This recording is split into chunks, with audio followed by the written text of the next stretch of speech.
So, good day sa inyo lahat mga partners, no? So, ngayong araw mga partners ay meron lang tayong mabilisang isang topic na ang topic na ito ay regarding sa mga inquiry ng ating mga aspirant applicant dahil po open na po ang ating recruitment for the year of 2026. Okay, so ano nga ba yung ating topic ngayong araw ay regarding ito sa kung saan at kung papaano makakuha ng DI clearance or Directorate for Intelligence Clearance. Ayan. Yan yung mga inaantay ng ating mga kapartners no, na nagiging inquiry sa akin no, na papaano nga ba makakuha ng clearance na ito. Okay? So sa video na ito, yan ang ating pag-uusapan. Papasok ko muna yung ating intro. Let's go.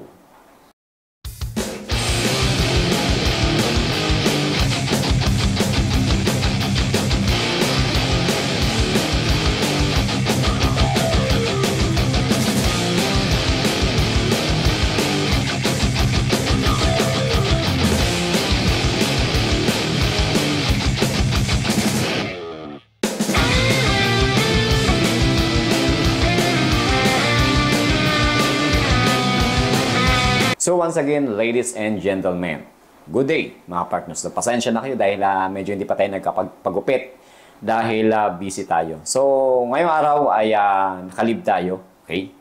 So yun, no? Tutuloy tayo sa ating topic or ating pag-uusapan ngayong araw na ito. Paano nga ba? Paano nga ba makakuha ng DI clearance or Directorate for Intelligence Clearance, no? At ano-ano nga ba ang requirements? Mahirap ba? Marami bang requirements? Yan yung ating pag-uusapan. Okay? At disclaimer, in this topic, no, ay nag-survey tayo, nagtanong tayo sa mga aplikante natin dito sa NCR kung paano nila pinrocess na makakuha ng DI clearance. Okay. So, by the way, ang unahing tanong natin na sasagutin natin, saan nga ba makakuha ng DI clearance or Directorate for Intelligence Clearance? Okay? So, unahin ko muna dito sa NCR. Kung dito po kayo sa NCR, mga kapartners, no? Saan nga ba kayo pwedeng kumuha ng DI clearance? Okay? So, kung malapit po kayo sa Camp Bagong Diwa, NCRPO, pwede po kayong makakuha ng DI clearance o Directorate for Intelligence Clearance, mga kapartners. Pumunta lamang po kayo sa Directorate for Intelligence Unit or Office. Okay? At syempre, sabihin ninyo ang inyong purpose. Okay? At kung malapit naman po kayo dito sa Krame, okay? Pumunta lamang po kayo sa Directorate for Intelligence Office or Unit, mga kapartners. Okay? At, ito yung mga katanungan pa ng ibang kapartners natin. Sir, paano nga ba pag nasa region? Okay? So, kapag kayo ay sa ibang region, pumunta po kayo sa pinakamalapit na regional office ng PNP. Okay? For example, malapit sa inyo ang Region 1. Pumunta po kayo sa regional office ng Region 1. At doon po kayo makakakuha ng DI clearance, mga kapartners. Okay? So ito pa pala mga partners. May isa pang tanong, baka may magtanong pa. Klaruhin na natin. For example, dito sa NCR, pwede bang kumuha ng DI clearance or Directorate for Intelligence Clearance sa mga district. For example, sa QCPD, Northern Police District, diba? Sa SPD, Southern Police District. So, ang sagot ko po dyan mga partners, as long as na pwede po silang mag-issued sa inyo ng DI clearance, ay pwede po yan, mga partners, no? So, sa mga interview ko kasi mga partners, no, sa mga source natin, ng mga aspirant applicant natin, ay talagang pumunta sila sa regional office o sa Krame, mga partners. So, wala pa akong na-encounter na nakahingi, no, o nakakuha ng DI clearance sa mga district. Okay? So, by the way, mga partners, if na-issuean kayo ng DI clearance sa Northern Police District, okay, i-accredit ba yan ng BGMP? Ang sagot ko dyan ay yes. As long as accredited siya. At as long as authenticated siya, mga partners, ng pinagkuhanan nyo ng DI clearance sa PNP.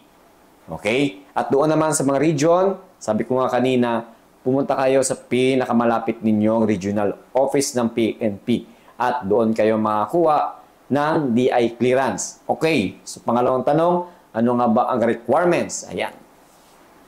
Ang requirements lamang po mga kapartners dito sa NCR, okay, lalong-lalo na kapag kukuha kayo dyan sa Bagong Diwa or dito sa Krami ay valid ID lang po mga kapartners. Yan, okay? Valid ID lang. Any kind of valid ID. Pero ang pinapayo ko sa inyo, dalhin na valid ID ay PRC, mga ganyan, license na ninyo. Okay? Basta valid ID. No, mga partners. Yan lang po ang inyong dadalhin.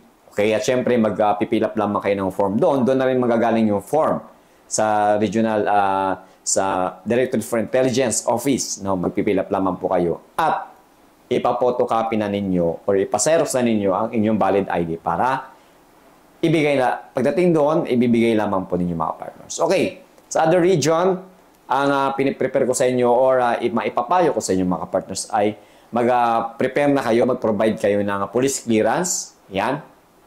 Police clearance, NBI. Siyempre, valid ID.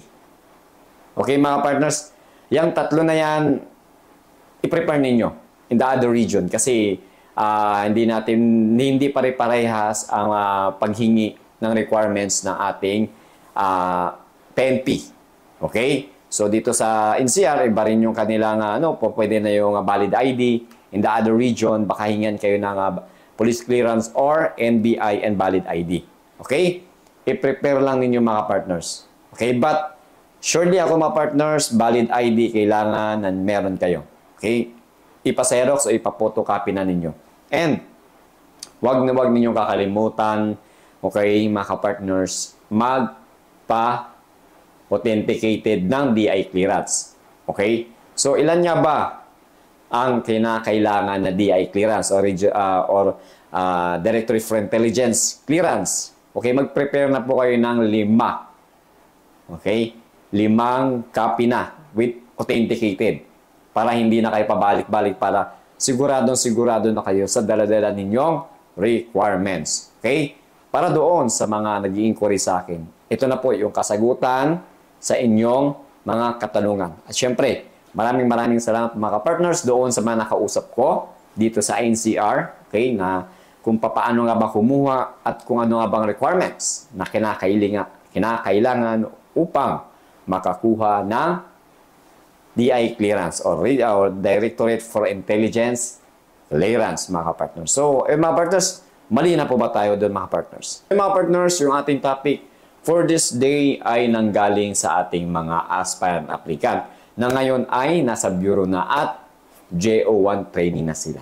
Okay, so sa mga source na or information na kinakailangan natin, ako po mismo ang nag-approach sa ating mga aspirant applicant, no? Sa ating mga JO1 trainee.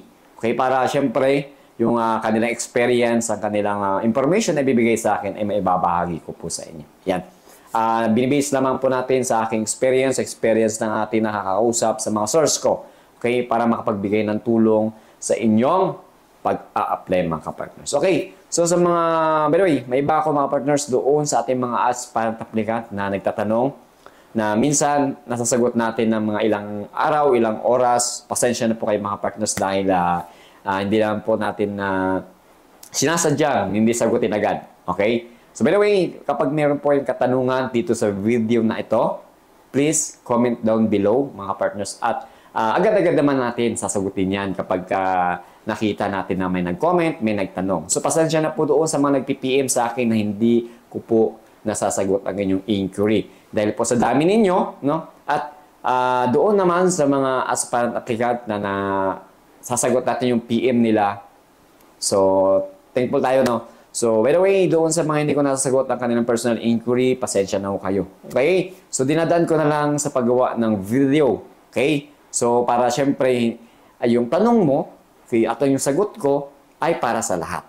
Okay? So, para syempre makatulong tayo sa karamihan sa inyo. Okay, mga partners? So, by the way, in this video, mga partners, ay tips at gabay lamang, mga partners. No, reminders, okay? Nasa sa palad pa rin po ninyo, nasa sarili pa rin yung strategy kung paano ninyo maipasa ang proseso sa pag-a-apply. Hindi po ito yung kasagutan sa inyong pag-a-apply. Tips at gabay lamang ito mga partners. Okay? Nasa sa inyo pa rin kung i-adapt ninyo yung aking sinasabi o magiging reference ninyo sa inyong pag-a-apply mga partners. Okay? Malinaw po ba tayo mga partners? So hanggang dito na lamang po ang ating video mga partners at maraming salamat doon sa mga nakatutok, okay, at sumusuporta sa ating YouTube channel mga partners. At by the way, sakto po, 10K subscriber na po tayo. At maraming salamat sa ating mga aspirant applicant. At syempre sa mga tropa natin na sumusuporta sa ating YouTube channel. Okay, maraming salamat. Thank you sa inyong lahat. So mga partners, always kong sinasabi at syempre pa-reminder na rin no, sa ating mga aspirant applicant na maging be a confident sa lahat ng bagay, be a professional, okay, bilang isang aplikante. At maniwala sa inyong kakayahan. Okay? At always magtiwala sa itaas. Always pray, mga partners. Dahil nasa itaas, siya ang gagabay sa inyo kung ano ang inyong journey. Okay? And, syempre, maging mabuting tao sa kapwa. Dahil baka yung kapwa na yun in the future ay makatulong sa inyo, mga partners. Okay? So, maraming salamat. At dito ko na po tatapusin yung ating video. Lagi kong sinasabi, saludo.